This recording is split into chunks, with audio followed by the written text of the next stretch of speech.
ನಮಸ್ಕಾರ ಸ್ನೇಹಿತರೆ, ನಾನು ಕಾರ್ಬಲ್ಲಿ ಜಗದೀಶ್. ಸ್ನೇಹಿತರೆ ನೋಡಿ, ಕ್ವಾಲಿಫೈಯರ್ 2 ಮ್ಯಾಚ್ ಏನಿತ್ತು GT ವರ್ಸಸ್ RR, ಈ ಮ್ಯಾಚು ತುಂಬಾ ಕುತೂಹಲವಾಗಿ ಎಲ್ಲರೂ ಕಾಯ್ತಾ ಇದ್ರಿ. ಏನಪ್ಪ ಯಾರು ಗೆಲ್ತಾರೆ, ನಮ್ಮ RCB ಜೊತೆ ಯಾರು ಫೈನಲಲ್ಲಿ ಆಡ್ತಾರೆ ಅಂತ ಅಂದ್ಬಿಟ್ಟು. ಆದರೆ ಈ ಮ್ಯಾಚು ತುಂಬಾ ರೋಮಾಂಚಕವಾಗಿತ್ತು. ಏನಕ್ಕೆ ಅಂದರೆ ಟಾಸ್ ವಿನ್ ಮಾಡಿಬಿಟ್ಟು RR ಫಸ್ಟು ಬ್ಯಾಟಿಂಗ್ ತಗೊಂಡ್ರು. ಅವ್ರು ಮಾಡಿದ್ದು ಕರೆಕ್ಟೇ. ಏನಕ್ಕೆ ಅಂತಂದರೆ ಈ ಥರ ಟಫ್ ಗೇಮ್ಗಳಲ್ಲಿ, ನಾಕೌಟ್ ಗೇಮ್ಗಳಲ್ಲಿ ಪ್ರೆಷರ್ ಕಡಿಮೆ ಇರುತ್ತೆ ಅಂದ್ಬಿಟ್ಟು ಫಸ್ಟ್ ಬ್ಯಾಟಿಂಗ್ ಮಾಡ್ತಾರೆ. ಅದೇ ಥರನೇ ರಾಜಸ್ಥಾನ್ ರಾಯಲ್ಸ್ ಅವರು ಫಸ್ಟ್ ಬ್ಯಾಟಿಂಗ್ ಸ್ಟಾರ್ಟ್ ಮಾಡಿದ್ರು. ಆದರೆ ಅವ್ರು ಅಂದ್ಕೊಳೋ ರೀತಿ ಥರ ಫಸ್ಟ್ ಅವ್ರಿಗೆ ಬ್ಯಾಟಿಂಗ್ ಸರೋಗಲೇ ಇಲ್ಲ. ಏನಕ್ಕೆ ಅಂದರೆ ಫಸ್ಟು ಕೇವಲ 9 ರನ್ಗೆ 2 ವಿಕೆಟ್ ಬಿದ್ದೋಯ್ತು. ಜೈಸ್ವಾಲು ಕೇವಲ ಡಕ್ಗೆ ಔಟ್ ಆದರು.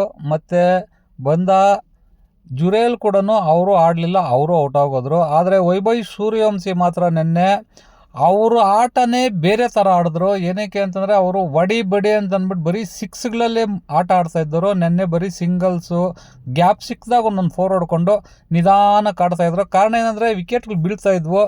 ಆಮೇಲೆ ಬಂದದ್ದು ಜಡೇಜಾ ಬಂದರು. ಜಡೇಜನು ಒಳ್ಳೆ ಪಾರ್ಟ್ನರ್ಶಿಪ್ಪು ಕಲೆ ಆಗ್ತಾಯಿದ್ರು, ಜಡೇಜನು ಸೂರ್ಯವಂಶಿ. ಆದರೆ ಜಡೇಜಾ ಅವ್ರಿಗೂ ಇಂಜುರಿ ಆಯಿತು, ಅವ್ರು ಆಚೆ ಹೋದರು. ಆಮೇಲೆ ಪರಾಗ್ ಬಂದರು, ಅವರು ಒಂದು 6 ಒಂದು 4 ಹೊಡೆದ್ರು. ಅವರು ಕೂಡ ತುಂಬ ಹೊತ್ತು ನಿಂತ್ಕೊಳ್ಳೋಕ್ಕಾಗಲಿಲ್ಲ, ಅವರು ಔಟ್ ಆಗೋದ್ರು. ಹಾಗೆ ವಿಕೆಟ್ಗಳು ಬೀಳ್ತಾನೆ ಇದ್ದಾವೆ, ಬರೋರು ಹೋಗ್ತಾ ಇದ್ದಾರೆ. ಈ ಕಡೆ ಒಂದು ಕಡೆ ಮಾತ್ರ ವೈಭವ್ ಸೂರ್ಯವಂಶಿ ಅವರು ನಿಧಾನಕ್ಕೆ ಮ್ಯಾಚ್ ಸ್ಟ್ಯಾಂಡ್ ಮಾಡ್ಕೊಂಡು ಹೋಗ್ತಾನೆ ಇದ್ದಾರೆ.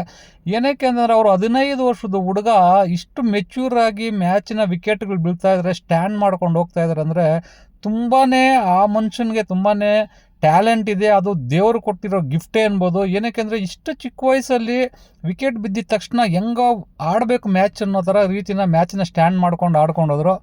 ಮತ್ತು ವಿಕೆಟ್ಗಳು ಬೀಳ್ತಾನೆ ಇದ್ವು. ಮತ್ತು ಜಡೇಜಾ ಮತ್ತೆ ನಿಧಾನಕ್ಕೆ ಸ್ಟ್ಯಾಂಡ್ ಮಾಡಿ ಇಂಜುರಿಯಿಂದ ಆಚೆ ಹೋಗಿದ್ರಲ್ಲ, ಅವ್ರು ಮತ್ತೆ ಬಂದರು. ಮತ್ತು ನಿಧಾನಕ್ಕೆ ಇದು ಮಾಡಿಕೊಂಡು ಸೂರ್ಯವಂಶಿಯು ಕೂಡ ಸೇಮ್ ಮೊನ್ನೆ ಆದಂಗೆ ಈ ಸತಿ ಕೂಡ 96ರಲ್ಲೇ ಔಟ್ ಆದರು. ಅದು ತುಂಬಾ ಬೇಜಾರಾಯಿತು, ಅವ್ರಿಗೂ ಎಲ್ಲರಿಗೂ ಬೇಜಾರಾಯಿತು. ಏನಕ್ಕೆ ಅಂದರೆ ಇದಕ್ಕೆ ಮೊದಲನೇ ಮ್ಯಾಚಲ್ಲಿ 97ಕ್ಕೆ ಔಟ್ ಆದರೆ ಈ ಮ್ಯಾಚಲ್ಲಿ 96ಕ್ಕೆ ಔಟ್ ಆದರು. ನೋಡಿ, ಈ ವರ್ಷವೇ ಅವರು 90ರಲ್ಲಿ 3 ಸರ್ತಿ ಔಟ್ ಆಗಿದ್ದಾರೆ. ಆದರೆ ಅವ್ರಿಗೆ ಆಲ್ಮೋಸ್ಟ್ 3 ಸೆಂಚುರಿ ಮಿಸ್ ಆಗಿದ್ದಂಗೆ ಅನ್ಕೋಬೋದು. ಆದರೂ ಪರವಾಗಿಲ್ಲ. ಆಮೇಲೆ ಬಂದಿದ್ದು ಡಾನವನ್ ಪೆರೇರಾ, ಅವರು ಕೂಡ ಒಳ್ಳೆ ಅದ್ಭುತವಾಗಿ ಬ್ಯಾಟಿಂಗ್ ಆಡಿದ್ರು. ಕೇವಲ ಅವರು 11 ಬಾಲಲ್ಲಿ 38 ರನ್ ಹೊಡೆದ್ರು. ಅದರಲ್ಲೂ ಲಾಸ್ಟ್ ಓವರಲ್ಲಿ ಅವರು ಹೊಡೆದಿದ್ದು ಏಟುಗಳಂತೂ 4 ಸಿಕ್ಸು. ಅದು ಯಾರಿಗಂತೀರೋ ವರ್ಲ್ಡ್ ಕ್ಲಾಸ್ ಬೌಲರ್ ರಶೀದ್ಗೆ ಹೊಡೆದ್ರು, ರಶೀದ್ ಖಾನ್ಗೆ. ಅವರು ಹೊಡೆದಿದ್ರಿಂದ ಒಳ್ಳೆ ಸ್ಕೋರ್ ಏನೋ ಕಲೆ ಹಾಕಿದ್ರು, 214 ರನ್ನು. ನಾನು ಅಂದ್ಕೊಂಡಿದ್ದೆ GT ಅವ್ರ ಕೈಯಲ್ಲಿ 214 ರನ್ನು ಚೇಸ್ ಮಾಡೋದು ತುಂಬ ಕಷ್ಟ ಆಗುತ್ತೆ ಅಂತ. ಆದರೆ ಓಪನಿಂಗ್ ಮಾಮೂಲಿ ಅವರು ಬಂದರು, ಸಾಯಿ ಸುದರ್ಶನ್ ಮತ್ತು GT ಅವರು ಓಪನಿಂಗ್ ಮಾಡಿದ್ರು. ಏನೋ ನೋಡೋಣ ಬಿಡು, ಹೈ ಸ್ಕೋರ್ ಇದೆ, ಸ್ವಲ್ಪ ಟೆನ್ಷನ್ ಇರುತ್ತೆ ಅವ್ರಿಗೂ, ನಿಧಾನಕ್ಕೆ ಆಡ್ತಾರೆ, ನೋಡ್ಕೊಂಡು ಆಡ್ತಾರೆ ಅಂದ್ಕೊಂಡ್ರೆ ಬಂದಿದ್ದ ತಕ್ಷಣ ಶುರು ಹಚ್ಕೊಂಡ್ರು ಹೊಡೆಯೋದಕ್ಕೆ.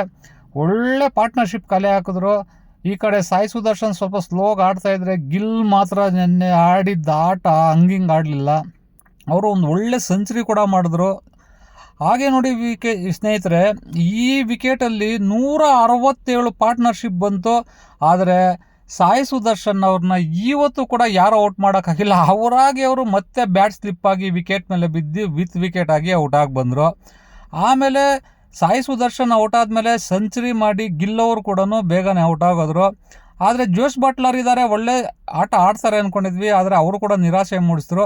ಆದರೆ ಅಷ್ಟೊತ್ತಿಗೆ GT ಗೆಲ್ತಾರೆ ಅನ್ನೋ ಖಚಿತ ಆಗೋಗಿತ್ತು. ಬರೋ ಬ್ಯಾಟ್ಸ್ಮನ್ಗಳಿಗೆ ಏನು ಅಷ್ಟು ಟೆನ್ಷನ್ ಇರಲಿಲ್ಲ. ಬಾಲ್ ಟು ರನ್ ಇತ್ತು ಗಿಲ್ ಔಟ್ ಆಗಬೇಕಾದ್ರೆ. ಆ ಕಾರಣದಿಂದ ಬಂದವರೆಲ್ಲ ಆರಾಮಾಗಿ ಆಡಿಕೊಂಡು ವಾಷಿಂಗ್ಟನ್ ಸುಂದರ್ ಒಂದೊಳ್ಳೆ ಶಾಟ್ ಹೊಡೆದು ಮ್ಯಾಚ್ನಂತೂ ಫಿನಿಷ್ ಮಾಡಿದ್ರು. ಈಗ ಫೈನಲ್ಗೆ ನಮ್ಮ RCB ಜೊತೆ ಮತ್ತೆ GT ಬಂದಿದ್ದಾರೆ. ಅದು GTಗೆ ಹೋಮ್ ಗ್ರೌಂಡ್ ಅನ್ನೋ ಪ್ಲಸ್ ಆದರೆ RCB ಅವರಿಗೆ ಇನ್ನೊಂದು ಪ್ಲಸ್ ಏನಂದರೆ, ಈಗ 4-5 ದಿನದಿಂದ RCB ಅವರು ಆ ಪಿಚ್ಚನ್ನ ಚೆನ್ನಾಗಿ ರೀಡ್ ಮಾಡಿದ್ದಾರೆ ಅನ್ನೋದು ಒಂದು ನಮಗೆ ಪ್ಲಸ್ ಪಾಯಿಂಟು. GT ಅವರಿಗೆ ನಮಗೆ ಹೋಮ್ ಗ್ರೌಂಡ್ ಅನ್ನೋದು ಅವ್ರಿಗೆ ಪ್ಲಸ್ ಪಾಯಿಂಟು. ಆದರೆ ನೋಡಿ, ನಾಳೆ ಭಾನುವಾರ ಮ್ಯಾಚ್ ಇದೆ ಫೈನಲ್ಲು. ನಮಗೆ 100% ನಮ್ಮ RCB ಗೆಲ್ತೈತೆ ಅನ್ನೋ ಹೋಪಲ್ಲಿ ನಾವಿದ್ದೀವಿ. ನಿಮಗೆ ಏನು ಅನಿಸುತ್ತೆ ಅಂದ್ಬಿಟ್ಟು ಕಾಮೆಂಟ್ ಮಾಡಿ.